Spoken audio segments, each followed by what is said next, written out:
Welcome to this Tutor to You Sociology topic video looking at development theories, focusing on neoliberal approaches to development.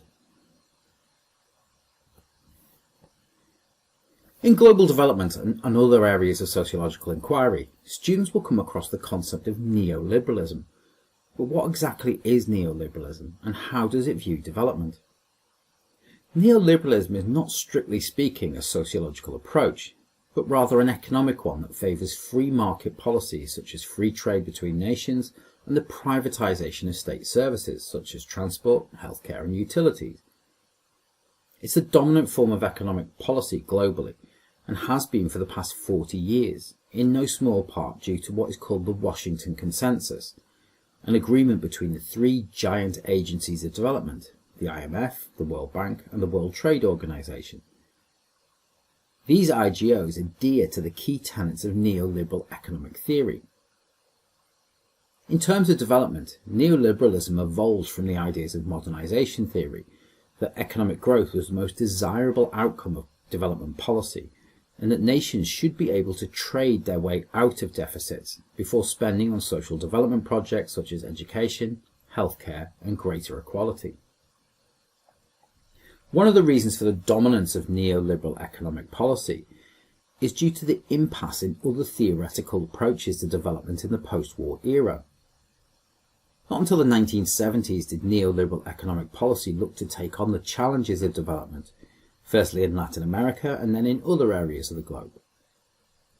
One of the key reasons for the failings of other approaches to development was the lack of Western values, despite many attempts to socially engineer these values into developing societies, according to Huntington. However, with the end of the Cold War and the fall of communism in Eastern Europe, this changed and neoliberalism became the default position of development policy. The fall of communism had left many nations in need of development, and neoliberals argue that this underdevelopment could lead to the development of threats against Western values, the idea that poverty breeds discontent.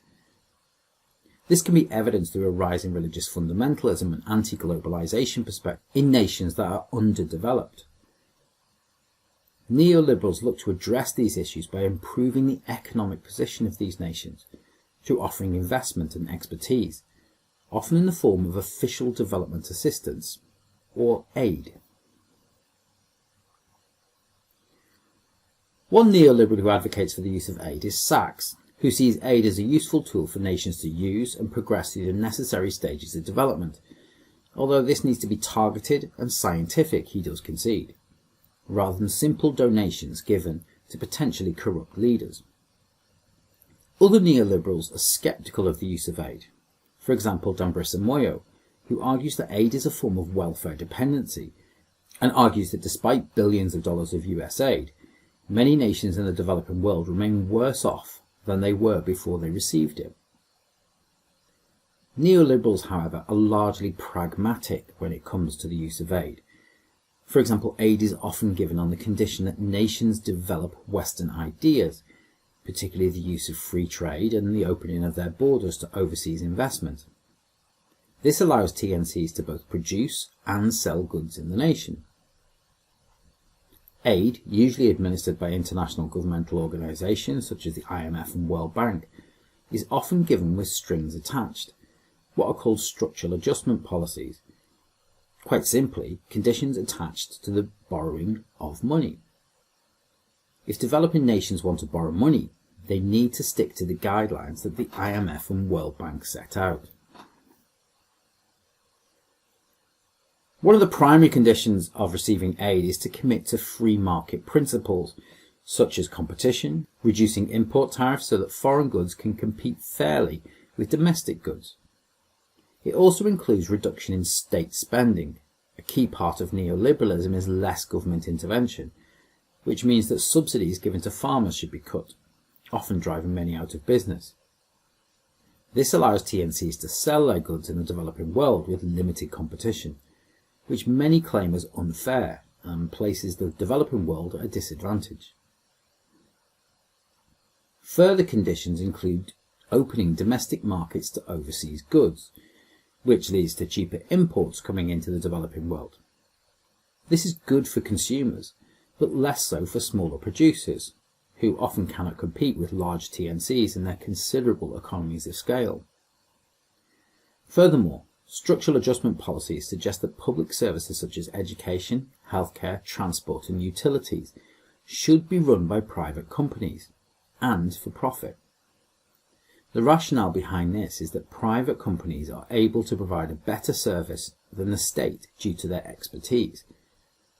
This leads to contracts being awarded for education, healthcare and utilities to large TNCs from the West, who look to profit from these contracts rather than provide a service. Neoliberalism developed from the ideas of Friedrich von Hayek and Milton Friedman and the Chicago School of Economics, and Friedman in particular was seen as being an influential figure in the economic policies of authoritarian governments in Chile and Argentina in the late 1970s. Neoliberalism also became the dominant ideology in the UK and the USA under Margaret Thatcher in the UK and Ronald Reagan in the USA in the 1980s, and this led to the large-scale privatisation of nationalised industries such as coal, steel, airways, telecommunications and utilities.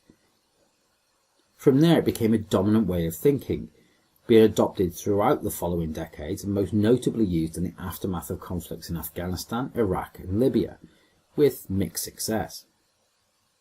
Even recent economic policy announced by new Prime Minister Liz Truss has its roots firmly in neoliberal economics, with tax cuts and low social spending being a cornerstone of neoliberal thinking. However, neoliberalism has been roundly criticised as having an ideological basis and facilitated the greatest transfer of public wealth, that is, owned by the state, into private hands, those of TNCs. Marxist theories suggest that neoliberals look to extract the maximum profit from public services without due consideration to the needs of those being served.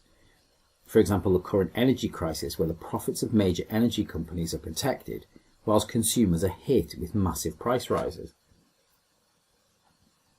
A further criticism of neoliberalism is their view on aid.